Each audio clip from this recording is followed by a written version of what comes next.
میں اپنی بیٹی کے ساتھ گیا تھا تو یہ کیسی عزت ہے کہ آپ میسج بھجوائیں کہ تمہاری بیٹی 14 اور 15 سال کی ہو گئی ہے. یہ کیسی عزت ہے؟ اس رب ذوالجلال کی قسم ایسی ماں پیدا نہیں ہوئی جو ہمیں گولیوں اور ان پرچوں سے ڈرائے. یہ ہمارا ایمان ہے, یہ اب ہماری ضد ہے. رانا صاحب سے کہیں کہ اگر کوئی بات ہے تو مجھے سامنے بٹھائیں. میں آج رانا صاحب بڑے کھلے دل سے, آپ کی عمر مجھ سے بڑی, آپ کی عزت مجھ پر فرض ہے, اور آپ کی پارٹی کے بغیر یہ حکومت 1 انچ آگے نہیں جا سکتی.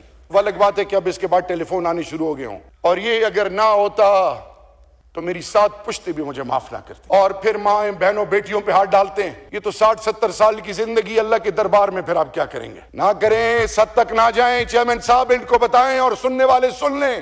پہلے 9 مئی کے حوالے سے ہم کہتے رہے کہ جوڈیشل انکوائری بنائیں. اب ہم 27 میسیکر کے حوالے سے کہتے ہیں کہ ان شہیدوں کے گھر جائیں, ان سے معافی مانگیں, ان کے بچوں کو اون کریں. ہم آپ کے ساتھ کھڑے ہوں گے. آئیں ایک نیا سٹارٹ لیں, آئیں یہ ثابت کریں کہ قوم غیرت مند قوم ہے. یہ قوم اپنے ذرے ذرے کی حفاظت جانتی ہے. یہ قوم ہر لیول پہ جا سکتی ہے, لیکن یہ قوم کبھی بھی اپنے پاکستانی کو خون میں لت پت نہیں کر سکتی. بریف کر لیں اس کو وائنڈ اپ, کیونکہ آپ ہی کے لوگوں نے 1-2 نے بولنا ہے. ٹھیک ہے چیئرمین صاحب, میں آپ کے صبر کو داد دوں گا. 11 سالوں میں اپنی حکومت میں بھی مجھے کسی نے اتنا, میں صرف اتنا کہنا چاہوں گا چیئرمین صاحب,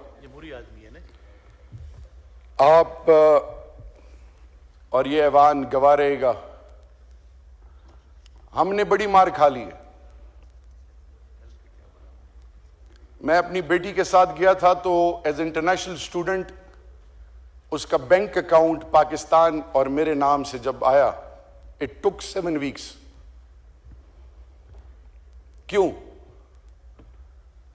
راستے بند ہو رہے ہیں ہم پہ. آپس کی لڑائی میں ہمارا وہ جس کو 45 سال گلے سے لگایا, اور افغانستان ہماری عزت ہے, غیرت ہے, ہمارا بھائی ہے, اس کے جوان کیوں متنفر ہو رہے ہیں؟ ایران اور پاکستان ایک دفعہ پھر دور کیوں ہو رہے ہیں؟ سعودی کے اندر وہ پالیسیز کیوں آ رہی ہیں میرے ملک کے حوالے سے؟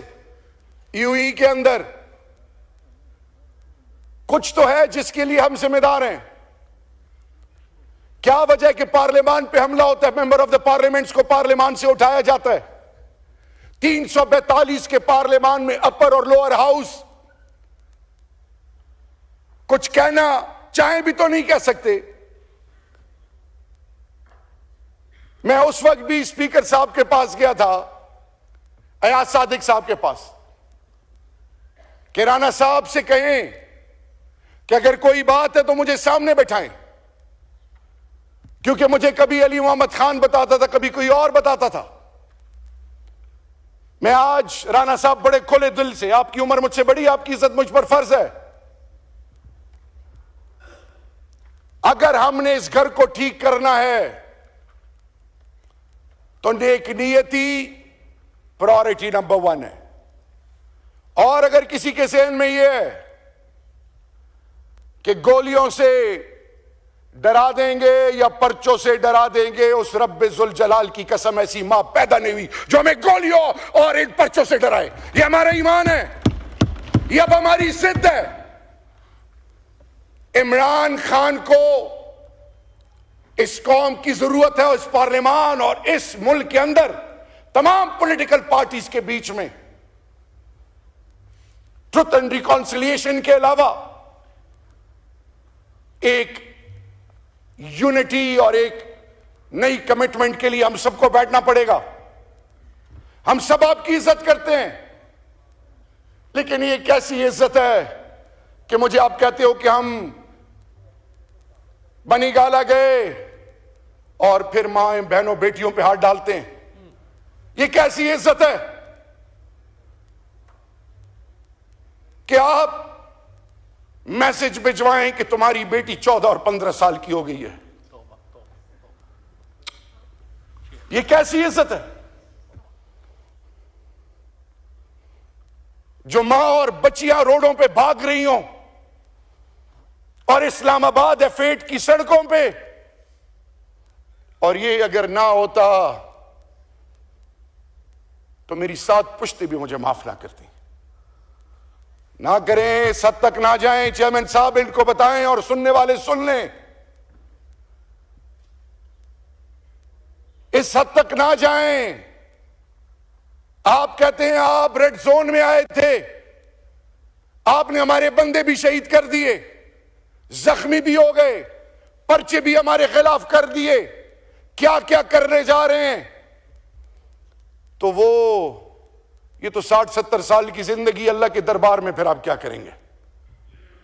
میں آخر میں ایک پولیٹیکل ورکر، ایک خان کے سپاہی اور ایک پاکستان کا باسی ہونے سے یہ میرا چیئرمین صاحب آپ سے ریکویسٹ ہے، کیونکہ میرا آپ سے اس کرسی پہ بیٹھنے سے پہلے آپ کے بارے میں میری ایک اور پرسپشن تھی، لیکن آپ واقعی جب آپ جی اے بھٹو کہتے ہیں تو لگتا ہے آپ کی بھٹو صاحب کے ساتھ کمٹمنٹ ہے. آپ کو اس کی کمٹمنٹ کی قسم، اگر آپ اس کرسی پہ بیٹھے ہیں اور یہ ڈیبیٹ چل پڑی ہے اور آپ کی پارٹی کے بغیر یہ حکومت 1 انچ آگے نہیں جا سکتی. وہ الگ بات ہے کہ اب اس کے بعد ٹیلی فون آنے شروع ہو گئے ہوں. اگر آپ واقعی بھٹو صاحب کے سپاہی ہیں، اس انیشیٹو کو یا مت روکیں، لیکن اس انیشیٹو کو یہ نہ سمجھے کوئی کہ یہ ہماری کوئی کمزوری ہے یا ڈر ہے. پہلے 9 مئی کے حوالے سے ہم کہتے رہے کہ جوڈیشل انکوائری بنائیں. اب ہم 27 میسیکر کے حوالے سے کہتے ہیں کہ ان شہیدوں کے گھر جائیں، ان سے معافی مانگیں، ان کے بچوں کو اون کریں. ہم آپ کے ساتھ کھڑے ہوں گے. آئیں ایک نیا سٹارٹ لیں، آئیں یہ ثابت کریں کہ قوم غیرت مند قوم ہے. یہ قوم اپنے ذرے ذرے کی حفاظت جانتی ہے. یہ قوم ہر لیول پہ جا سکتی ہے، لیکن یہ قوم کبھی بھی اپنے پاکستانی کو خون میں لت پت نہیں کر سکتی. اللہ ہمیں ہمت اور توفیق دے، اور اللہ وہ سحر ہمیں نصیب کرے کہ جس سے میرے ملک کی عزتوں میں اضافہ ہو. اور میں آج آپ سے یہ جو ریگریٹ ہے نا، یہ اندر مار دیتا ہے. بھٹو صاحب کے حوالے سے ایز میرے بھی وہ آئیڈیل رہے ہیں.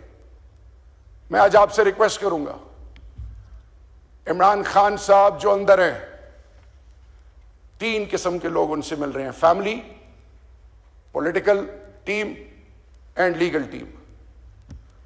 میں آج آپ کو کہنا چاہ رہا ہوں، عمران خان کو آپ نے جتنی تکلیف دینی ہے دے دیں. کیونکہ مجھ سے جب کسی نے پوچھا کہ عمران خان کے بارے میں کیا رائے رکھتے ہو، تو میں نے کہا جب میں عمران خان سے ملتا ہوں میرا اللہ پر ایمان اور مضبوط ہوتا ہے. اس کو آپ شکست نہیں دے سکتے، نہیں دے سکتے، نہیں دے سکتے. ان کے ساتھ بیٹھ کے بات کریں، اور پھر وہ پاکستان جس پر آنے والی نسلیں آپ اور ان سب پر فخر کریں گی. آپ کو کریڈٹ اس لیے جائے گا کہ چاہے جو بھی حالات 2024 کے الیکشن کے، جو میں فارم 45-47 میں پڑھنا نہیں چاہتا، انیشیٹو لیں، پیپلز پارٹی لیڈ کرے. آپ کا ویسے بھی اس شہر سے تعلق ہے جو پاکستان کی ماں ہے، پاکستان کے باسیوں کو اپنے گود میں لے کے پالتی ہے. اللہ ہمیں توفیق دے کہ ہم متفق ہوں. اللہ ہمیں توفیق دے کہ ہم ظالم کے خلاف کھڑے ہوں. اور جس نے میری دھرتی ماں کو اور اس ملک کے قوم کو لوٹا ہے، اللہ تو اس کو اپنی پکڑ میں لے. پاکستان اور عمران خان زندہ باد اور پائندہ باد. شکریہ آفریدی صاحب.